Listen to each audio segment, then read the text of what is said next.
Agad tayo. Dinalupihan. Bilis, pero kung doon tayo naman sa kabila, malayo pa yun.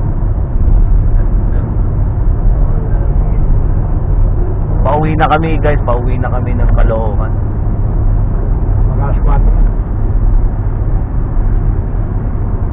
Mag-alas 4 na, mag-alas 4 na ng hapon. Ito actually 4:30 na nga. Bilis, ang biyahin.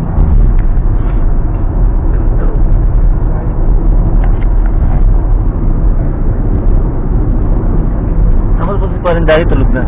Tulog na. Tulog na si Kuya Danny. Bigyan tuwi na to. Sir Dan TV. Sir Dan TV. You know the drills. Lahat ng mga subscribers, Sir Dan TV. Lipat na kayo! Lumipat na kayo sa amin. Sabi ko doon kanina sa ano, doon sa receptionist, yung channel ni Sir Dan TV puro about po yung kakanin.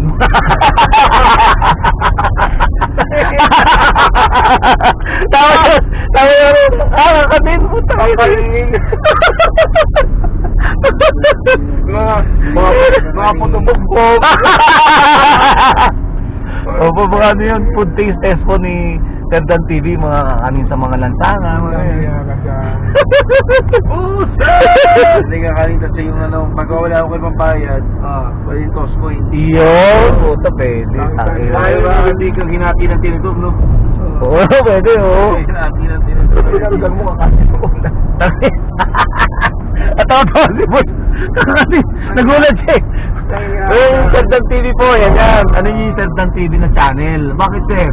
Kasi yung magaganda, marami kayong matututunan yan. Ano po ba yan? Ano po? Ganun po ba? Ano, makikita niyo mga iba't ibang klaseng kakanin.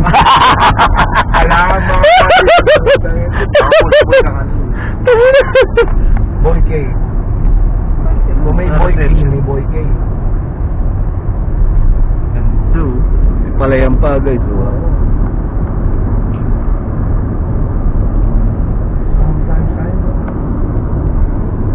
Ganda. Kita. Paano magpupumanehin? Si Boss Roda nagmamaneho. Stargazer kasi ito guys itong dala namin. Diba? Relax si Boss. Ganda eh. Ano mo nasabi mo daddy sa Stargazer pala eh? Professional, sobrang relax. Ano mo nasabi sa Stargazer na kotse ni Boss? Pera ako. Oo. So, bibili ko. Yun! Teka. Mukhang may pinagpaparinig kaya. Ha? Baka nagpaparinig ka. Stargazer. Mukhang pinabibili mo na si Boss pa iba. Oo. Baka maisip. Iba gusto mo? Ang iba, tapos